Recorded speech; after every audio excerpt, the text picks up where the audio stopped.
Hi, my name is Danny Siegel, and today we're going to be doing the video topic analysis for the February topic on abolishing the capital gains tax.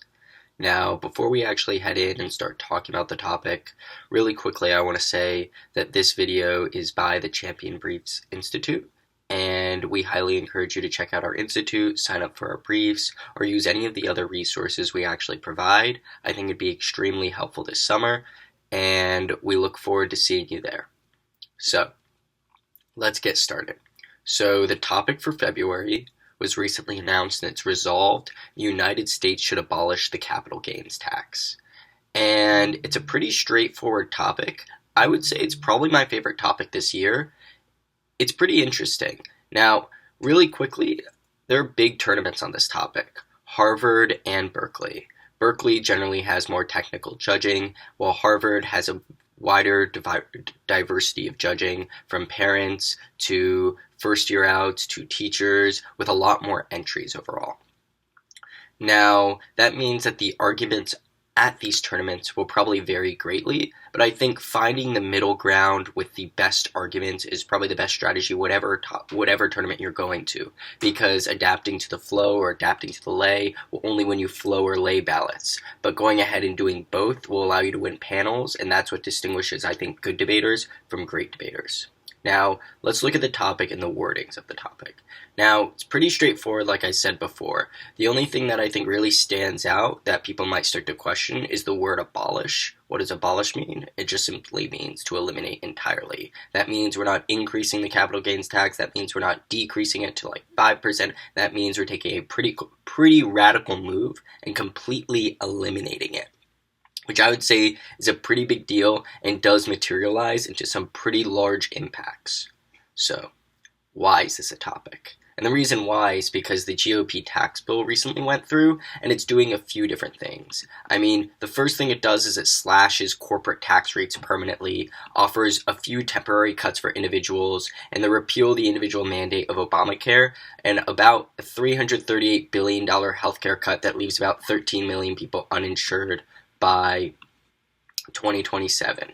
Now, those are pretty radical steps, but the elimination of a capital gains tax, I think, would have a bigger deal on the economy, and some would argue it's in fact positive, others would argue it's in fact negative.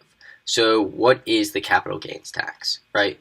I mean, the current GOP bill really didn't do much involving the capital gains tax. So there is something called long-term capital gains, and those are assets that you own over a longer period of time. I think it's defined as anything more than a year, and anything you own for a year or less would be considered a short-term capital gain. Now, long-term capital gains are taxed at rates of 0%, 15%, or 20%, depending on your ordinary income. So they're going to be taxed a lot higher, and you're going to be owning them over a longer period of time.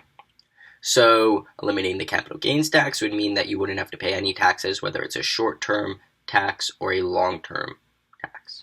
Okay, so what is the capital gains tax? Now, a capital gains tax is a type of tax that's put on anything that's a capital gain. And what I mean by this is that includes like stocks, assets, anything you invest in that will yield profit. Once you take your money out, you have to pay a certain tax. So let's say I buy, 50 shares in Apple, and I hold it over a 10-year period of time. When I sell those shares, however many I want to sell, I'm going to have to pay a tax on the amount I'm selling, so the amount of profit that I'm making is going to be a lot lower. And I think that's really important when we're talking about the topic, as it means that there's less profit going to me. So that affects an individual's investments greatly. Something to understand on this is the idea of the Laffer curve. And what the Laffer curve essentially says is that, there's a perfect amount that you can tax in an economy that leads to a perfect amount of private income that you have versus the amount of money in the public sector. Now, obviously, cutting the capital gains tax would eliminate a lot of income coming through the public sector, which means that they won't be able to invest in things like infrastructure and education and other aspects like that. But it also means that there's now more money in the private sector, so maybe they can invest in certain things, whether it's just going to the grocery store more, whether it's going and investing in luxuries. It means that more money is getting reinvested in the economy. The Laffer curve essentially says that there's a perfect amount that you can eventually tax that will lead to a certain amount in the public sector as well as in the private sector. And that's extremely important, as it means that people are investing money in their economy as well as infrastructure and education are getting invested in through the government without creating any sacrifice. So if that perfect amount exists, some might argue we're at it now, some might argue we're not at it yet, but I think that's important to understand when we're talking about economics, especially on a topic like this. So, now let's get into the nitty-gritty of the topic. First thing, let's talk about framework. Now, this topic's pretty straightforward. You're not going to need those defining terms at the top of your framework, like what is abolish, what is the capital gains tax. I find that having frameworks that simply explain what the capital gains tax within your argument is rather than just having it at the top, because you just kind of end up wasting the judge's time a little bit, because instead of saying definitions, capital gains tax, this is what it is, you say contention 1, blah, blah, blah, blah, blah. The capital gains tax is blah, blah, blah, blah, blah. Our argument is blah, blah, blah, blah, blah, if that makes sense. So I think an important idea in terms of framework on this topic is this whole idea of what the current political climate is like. And the current political atmosphere is a way, this isn't necessarily a framework that's in your case, but rather is a way of viewing the topic and allows you to actually distinguish probable things that would happen under the topic. So, the current political climate, we have Republicans having a majority in both the House and in the Senate.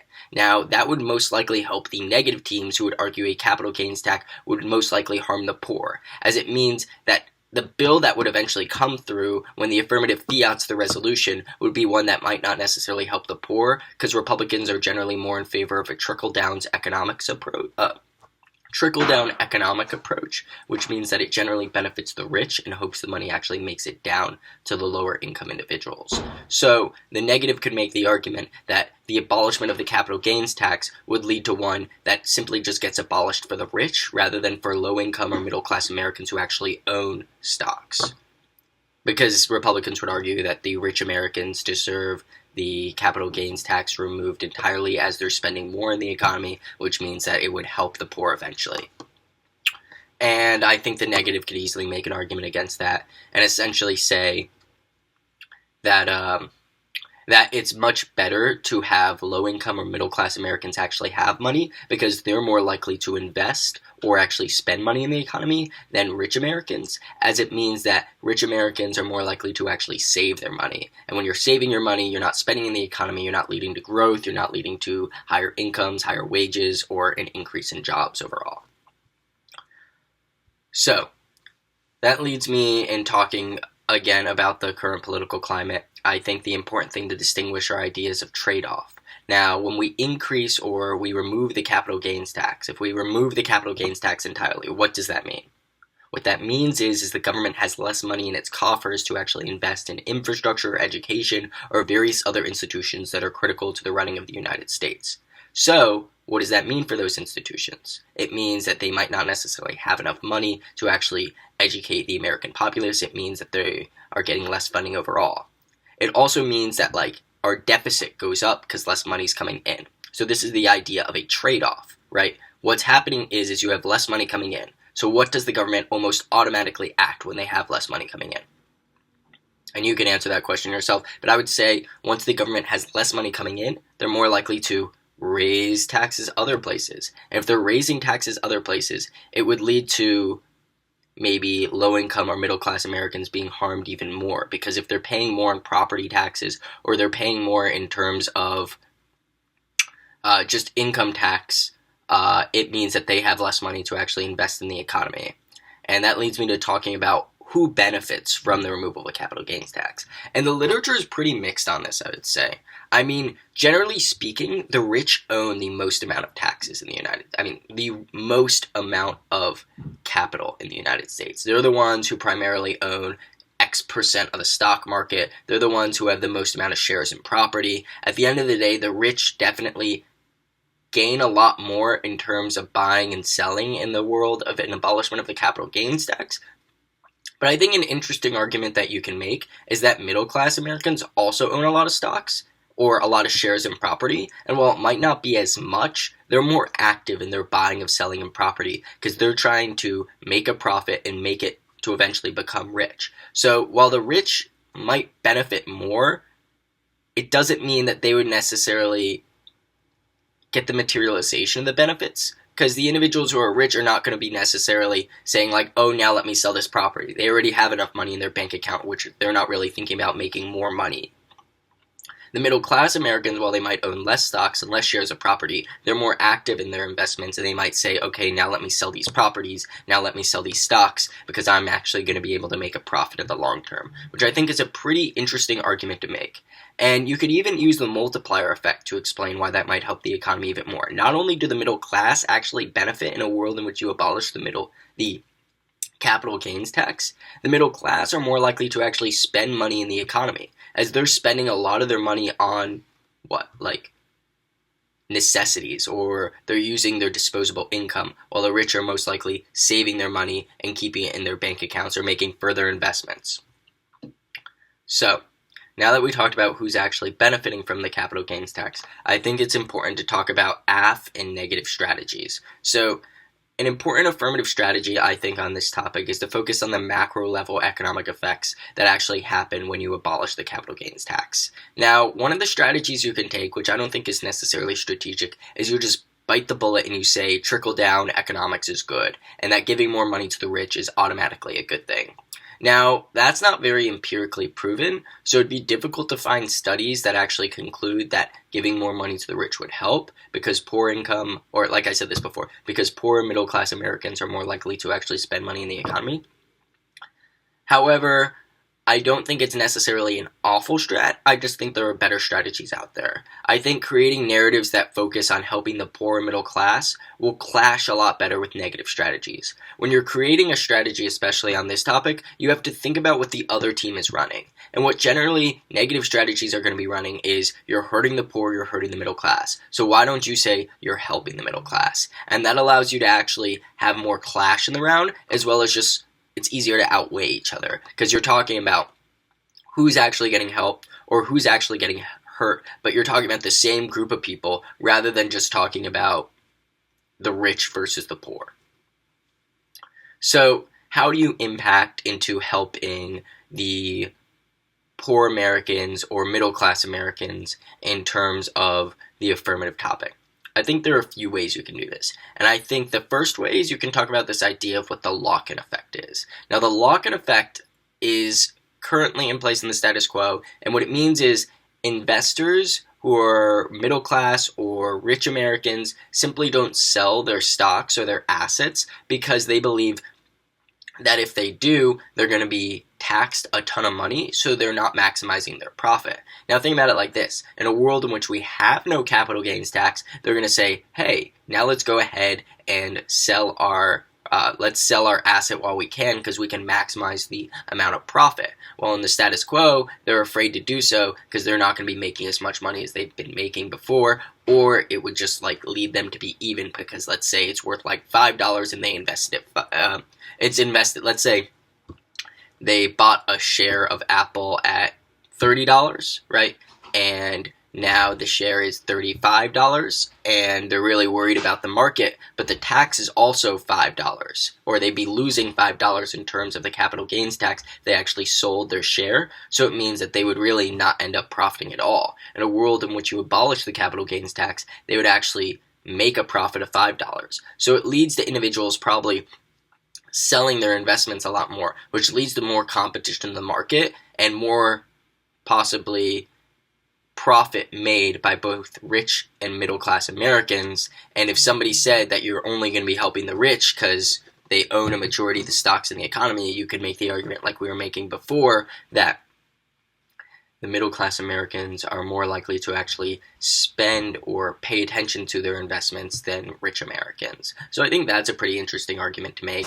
And then you just lead into the multiplier effect like we were talking about before, and how middle-class Americans spend a lot more, which means that it ends up getting back into the economy and eventually helping poor Americans, or increasing wages, increasing jobs, anything like that, which I think is kind of awesome. The multiplier effect could be some sort of overview, just essentially like, the multiplier effect could be some sort of overview, just essentially like multiplying your impact, similar to the way which the economy would multiply under a world in which the abolishment of the capital gains tax.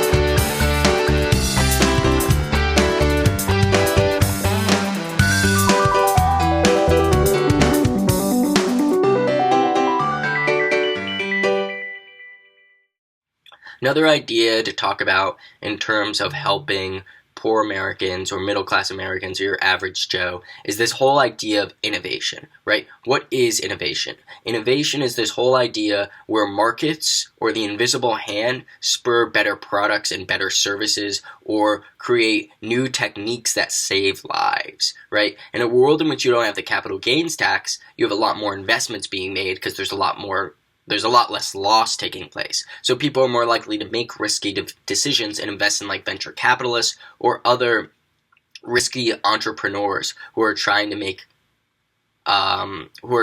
products that might change the world one day. So a lot of risk is removed in the world of a abolishment of a capital gains tax, which you could argue is a good thing or a bad thing. Because when you remove a lot of risk, that means that these, let's say, life-saving techniques or new agricultural practices or new companies that are popping up that are promising to save lives are experimenting with experimental technology, for lack of a better term, and they can't necessarily get funding in a world in which you have a capital gains tax because people are worried about the risk that they're taking.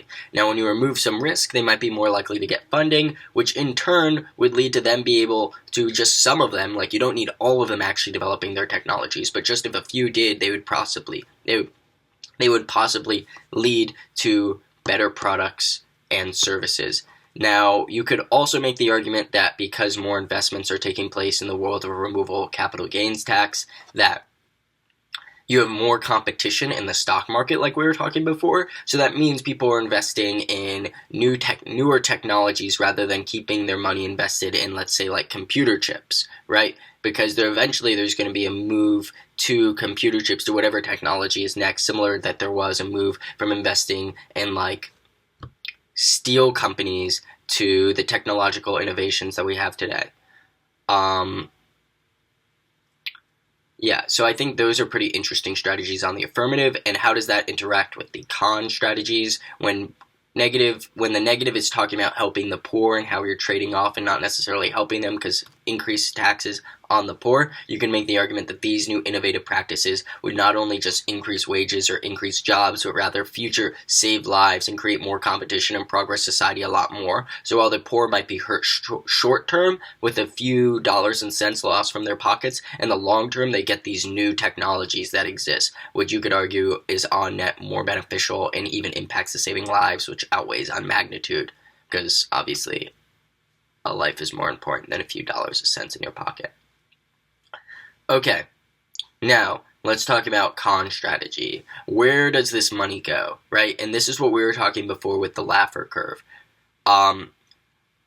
where does the capital gains tax go? I think looking into this whole idea is extremely important because you can know exactly what you're trading off into. Now, simply making the statement like, oh, once we abolish the capital gains tax, it means less money for education, less money for the military, less money from infrastructure. I don't think that's an analysis you can make yourself. I think finding pieces of evidence that essentially say, when you remove the capital gains tax, you directly trade off with education because they come from the same budget, or the same thing with infrastructure, the same thing with any other institution in the United States that gets money from the capital gains tax. And I think whoever finds the better link into what institution probably is going to do very well on this topic, as you'll be able to show direct trade-offs and not necessarily, and the trade-off, the link of a trade-off is a lot less speculative than that of, oh, what happens when you abolish the capital gains tax? Because when you abolish the capital gains tax and you make the argument that, like, now middle-class Americans have more money and they'll spend more, it's a lot more speculative that they're even going to spend the money versus, like, it's definite that the United States public education system has less money in their pocket and they're always spending their money, if that makes sense. So I think looking at the links of the topic on the negative is going to be a lot stronger, because if you are actually linking into any type of trade-off argument in terms of public institutions, you almost always win the link debate. The question is are you outweighing on the impact debate as well? There's also a trade-off argument I think you can make in terms of where is this increased revenue, or where is this decreased revenue in the government coming from? And we were talking about this earlier. Is it going to lead to increased property taxes, increased taxes anywhere in the economy? And if it does, and those disproportionately hurt low-income Americans, you're kind of putting yourself in a bad situation, because it means that, like, they, just like the affirmative might argue, spend more money in the economy. But I think you can make this argument, I think you can make the argument that it's short-term. However, the link is still stronger. So while an argument might be short-term, I think it's important to distinguish that I'd rather have a short-term benefit than a speculative long-term impact when we're weighing mechanisms, if you want to think about it like that.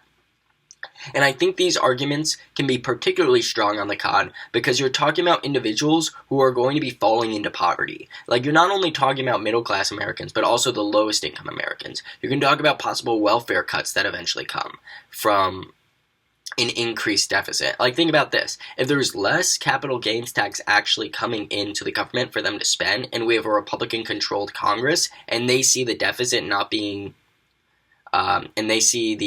deficit not being reduced enough in their term, and their constituents want a reduction in the deficit, almost always Republicans turn to cutting welfare. And I think you can make the argument that cutting welfare is extremely detrimental, and you can make the argument that it, in fact, is also a good thing, but I think looking into how the government acts and the particular government we have in the status quo is very beneficial to debate, as it allows you to have greater probability in terms of impacts.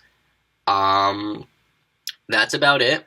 Thank you so much for watching this video. I hope I helped some of you, or helped you come up with better ideas or strategies or anything like that. Like I said earlier in the video, I greatly encourage you to go on the Champion Briefs website and check out our camp this summer, as well as possibly invest in the briefs and gain more resources on the topic. Thank you so much, and I'm happy you watched this.